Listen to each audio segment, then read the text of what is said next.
Nafukame na belelipe oya no delinga ileluyo na kombi moto liboso ya bato tika okumisama kolo zambe yama wazambe yama na etike nafukame na belelipe oya no delinga ileluyo na komi moto liboso ya bato tika okumisama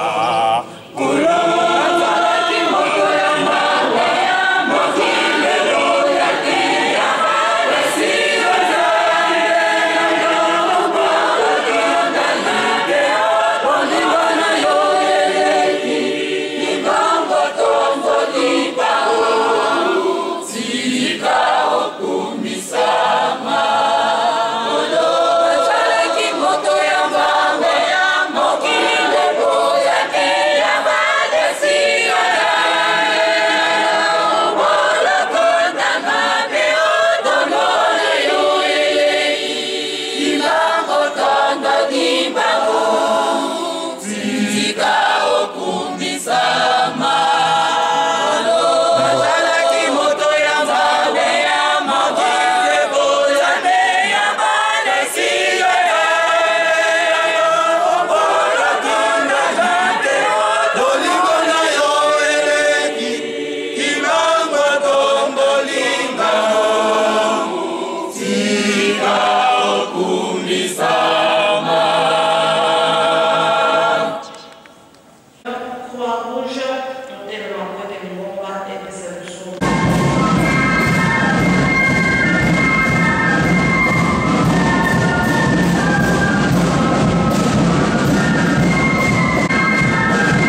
Alors,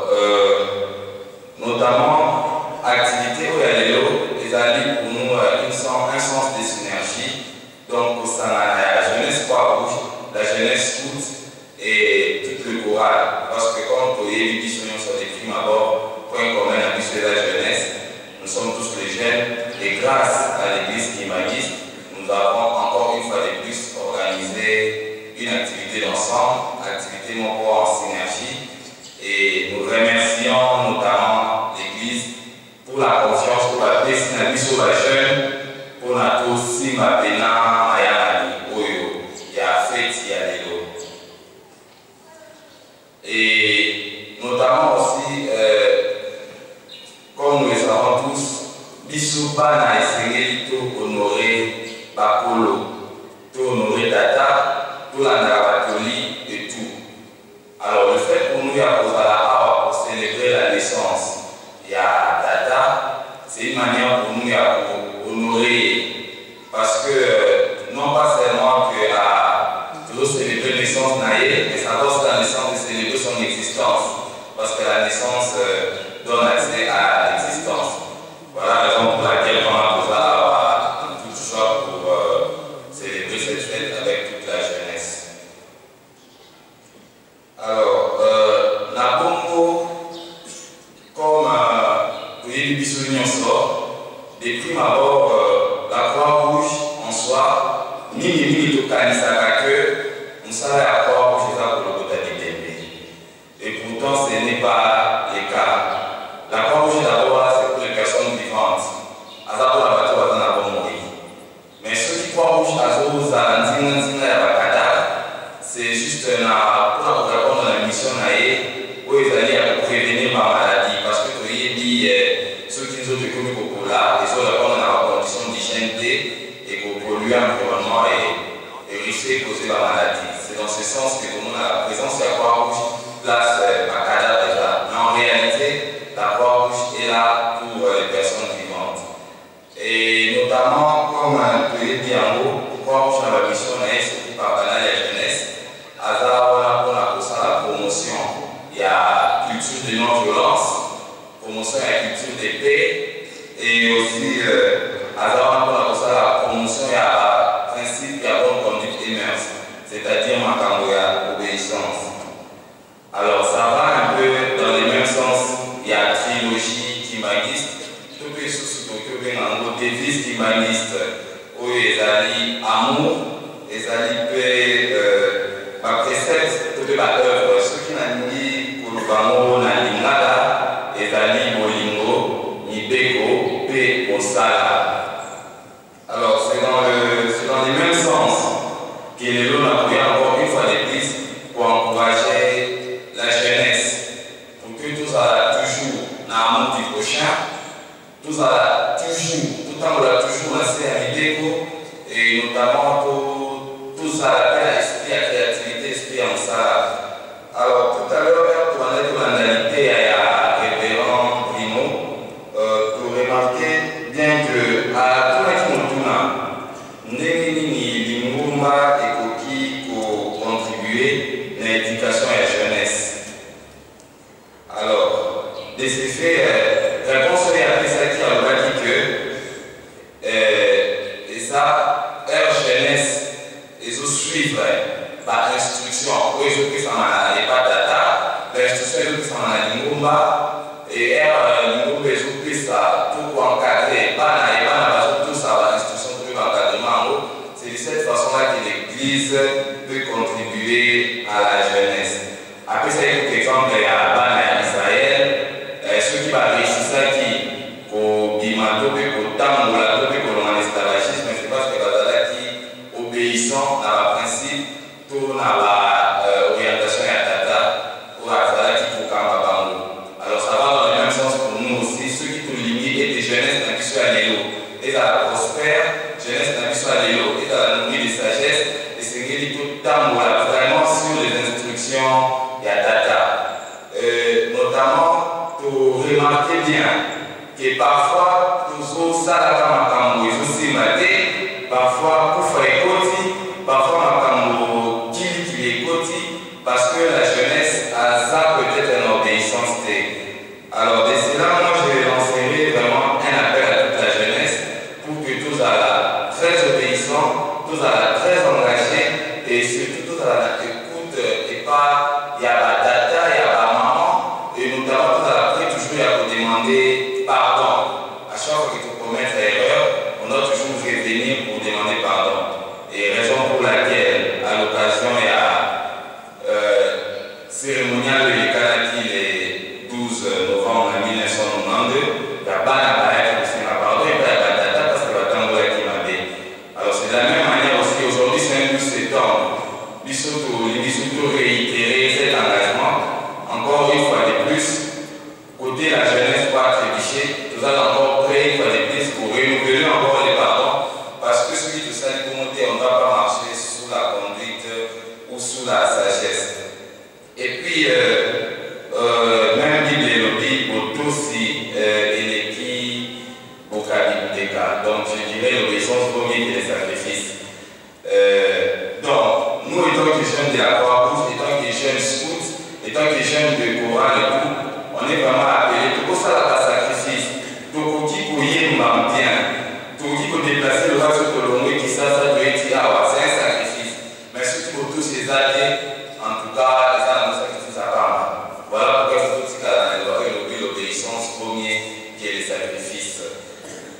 Et avantage que peut valer ajouter dans ma campagne, c'est que ceux qui t'amourent bien, suivant les instructions des aînés, suivant les instructions du Père, nous verrons que tu as la longue vie du sauvagène, tu as la prospérité, ainsi de suite. Et ma mouillade, je ne même pas m'oublier et pour la biseau. Alors c'était peut-être pour moi une manière de sensibiliser toute la jeunesse qui m'écoute en ce moment, surtout dans la culture de paix, la culture de non-violence et notamment à l'obéissance.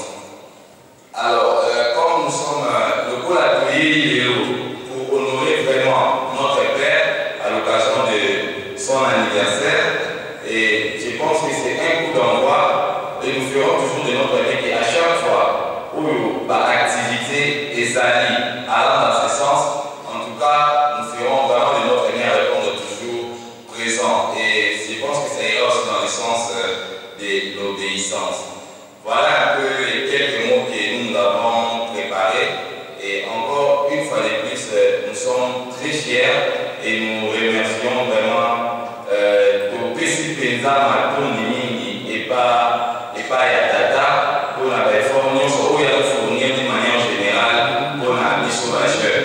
Et puis, mission pour qui copie ça y est, cette promesse dans la mission pour suivant les instructions, suivant les commandements, suivant les orientations et suivant non alors c'est de cette façon encore une fois de plus notre Père, du Fils et du Saint-Esprit, et j'avais préparé mon adresse à l'endroit du chef spirituel et notamment à toute la communauté cubaniste. Je dis et je vous remercie. L'organisation de la fête du 12 septembre. Maloba Yamascout, Croix-Rouge, Chorale Centenaire, Chorale C, PX Lopore. Bongomo Yatata, on appelle Tata Moïmosan. Et pas Yatata, mon conti wa Koule, et mon conti à Lingomba. Et pas Yabamuta, Bébaniki, Yalingomba, Yatata Moïmosan. Et pas Yatakana, Minabiso, dans mon colomale. Tata Moïmosan. Na mokolo oyo monene ya kotama na yo na boyei wa yo wa mbala ya yango na mokolo maliku septembre 1887 biso bascout la Croix-Rouge chorale centenaire chorale CPX Lopori toyebi liboso na bino basato ya kule ozongisa matondi na ndenge bobateli biso mbula mobimba uta le 12 septembre 2021 et lelo le 12 septembre 2022. Ya liboso tosengi nano bolimbisi mpona mbeba eye biso bascout la Croix-Rouge ana ya chorale C ya chorale centenaire PX Lopori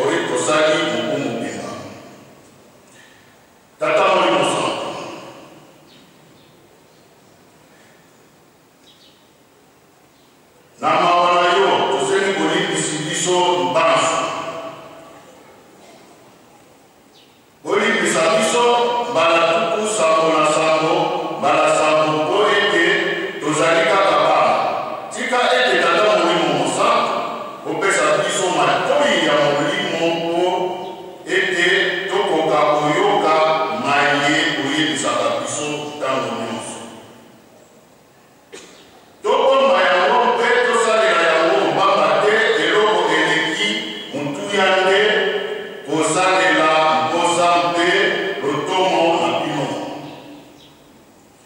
Tata Molimo Santo, matondo mpe matondo likolo ya matondo po ete bokomisi biso mokolo mwa lelo oyo tozali kosikola milulu nya mibunkama.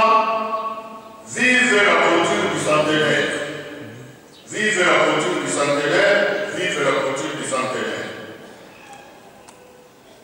Atako mokolo mwango mozalaka mompasi na mawape kolela kasi lelo mokomi mokolo mwa esengo. Tozongisi lisusu matondi ndenge kobateli biso na mopepe oyo ezali koyimbisa mokili mobimba. Esengo na biso ezali ete tozali libota oyo Yawe azali Nzambe na biso. Tika ete mokili mobimba mobanga bino bazoba mokili bayokela bino somo mpo ete bokabwani nyango mya bango mpe babebisi mikolo ya bango. Esengo na biso ezali lisusu ete bosenga na biso na moku moleki na ntina ya bofungoli bafrontiere mpe bofungoli bwa restaurant ya motembo bozwi eyano tika ekumbama. Na mokolo mazomi ya sanza ya libwa moku mwango nkoto yoko nkama libwa na tuku mibale na moko. Olobaki na bayekoli na yo ete molimo etindi ngai nayebisa bino ete ntango ekoki mpo ete na mipesa bakanga ngai nde ezala ebandeli ya mpasi na ngai mpe bato ebele bayingaka mpiko ete molimo ya Tata Nzambe ekoti biso te.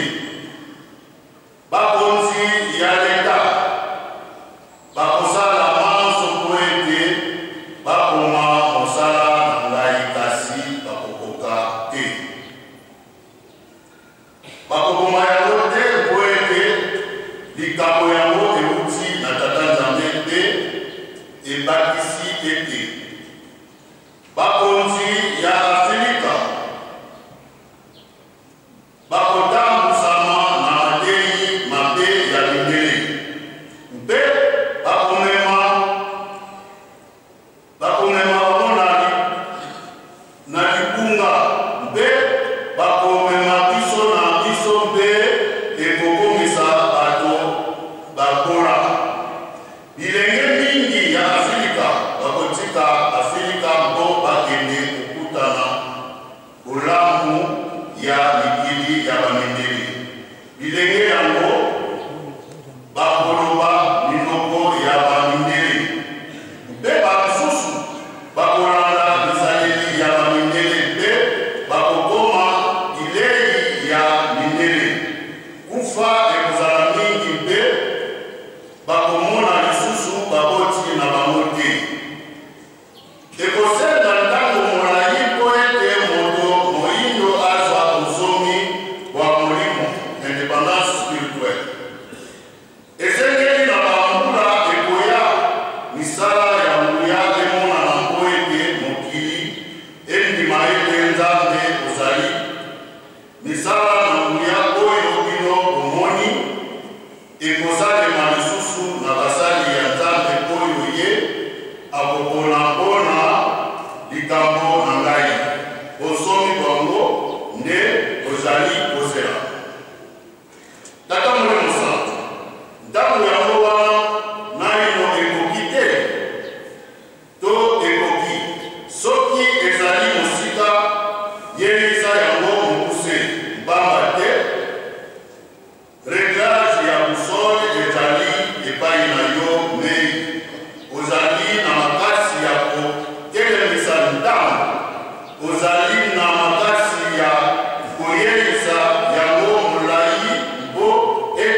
Makomba ya tata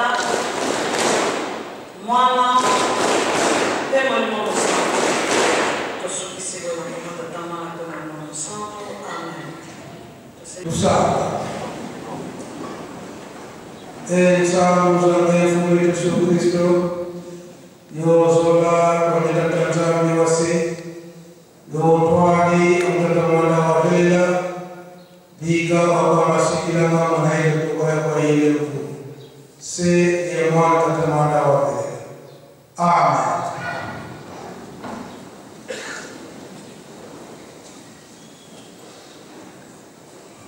O kombo ya kaka ya mwana penda tamu Santo. Lelo ezali le 12 septembre 2022. Tolani vraiment des circonstances où yuti kotala maawa. Pekolo ya solo likambo ya data Mwalimu Santo Papa Simon Kimbangu ezali ya solo yambo dopesi beaucoup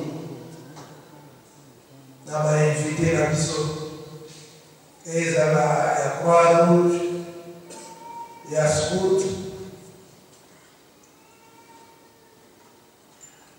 ezala ya Centenaire pe Chorale ex-Lobori o bisognoso tukozanga na bainvité te bakonzi na biso ya leta oyo batikaka biso te nkombo ya Papa Simon Kimbangu Kiangani solo ye kuna aza na mboka Brazzaville tozalaki libanda wana toyokaki ndenge atimelaki biso mbote kolakisa ete miso na ye ezali awa pamba te awa nde source ya likambo na tongo solo tolobaki maloba ya Papa Lengenda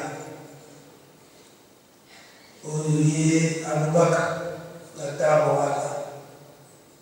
C'est vrai que adresse na ye ezalaki na bana Scout to na ex-Lobori Centenaire mais liloba na ye alobi ete makambo ya kimisaki ezali concerne na biso nyonso batambolisi ya lingomba ya Tata Simon Kimbangu Mwalimu Santo.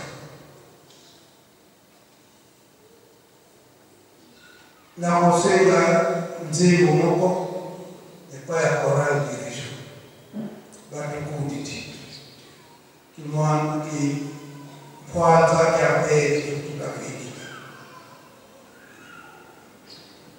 oyo lelo libota ezalaki na mpasi moto mwingi 4400 ans ya souffrance mbotama ya Papa Simon Kimbangu aye wete ako kakobikisa loposo mingi ndenge tolandi na mateyi na biso boyei na ye oyo bayebisaki biso mpasi ezalaki bango motema mpasi kasi ye alobi ete na ye mpona kondisa moto te kasi mpona pesa kimia na mokili mobimba na moto nyonso mpe koteya oyo babengi na lopoto liberté d'expression oyo biso na likongo tokoloba ete nhwanwani kamfutuko likambo ezali olobali na moninga na kimia nyonso boyokani na mobulu bokoki koyokana te Chorale dirigeant Waukitu na vingine, waukitu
Bolingo, Nipeko Pekisala, Okoma Tatama na Feto Limosa.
Clairement, au coordonnateur suprême.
Chef communal sage, conseiller direct du chef spirituel et représentant légal de l'église humaniste. À l'occasion de la journée du 12 septembre 2022, les scouts et les secouristes humanistes sont rangés pour vous accueillir et vous rendre des honneurs.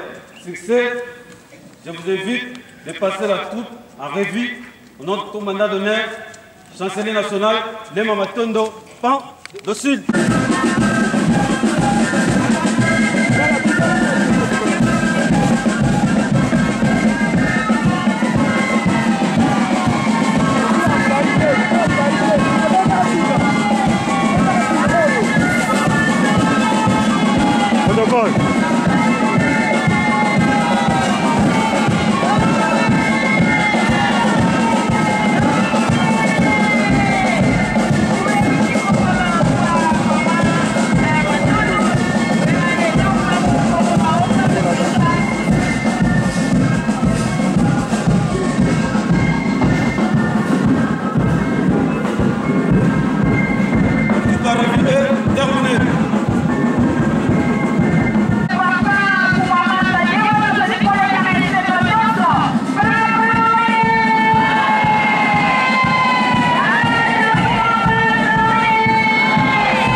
Repos.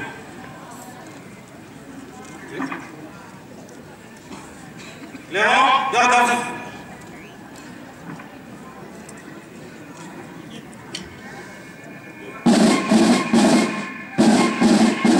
Droite alignée, main. Gardez-vous. Au centre. Musique, ouvre les bancs.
L'ancien coordonnateur, depuis l'année passée, nomination Salamaki, maintenant il doit remettre les standards auprès d'un nouveau coordonnateur. Ça doit passer par papa et puis il faut faire ça un nouveau coordonnateur.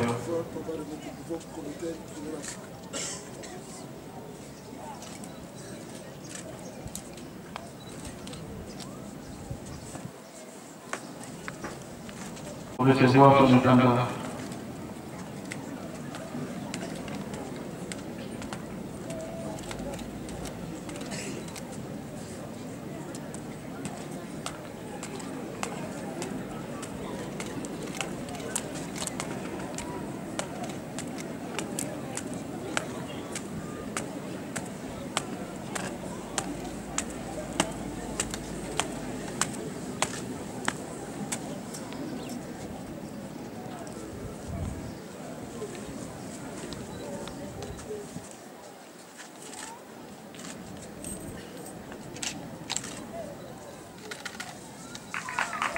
Dans la boucle, c'était qu'on appelle passation à pouvoir.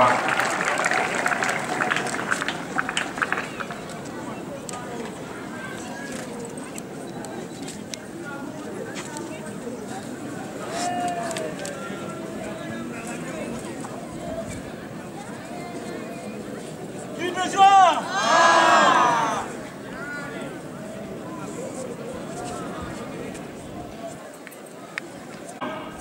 Commençant par l'équipe étendard. Musique, ensemble.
tulobaki na kati ya tempelo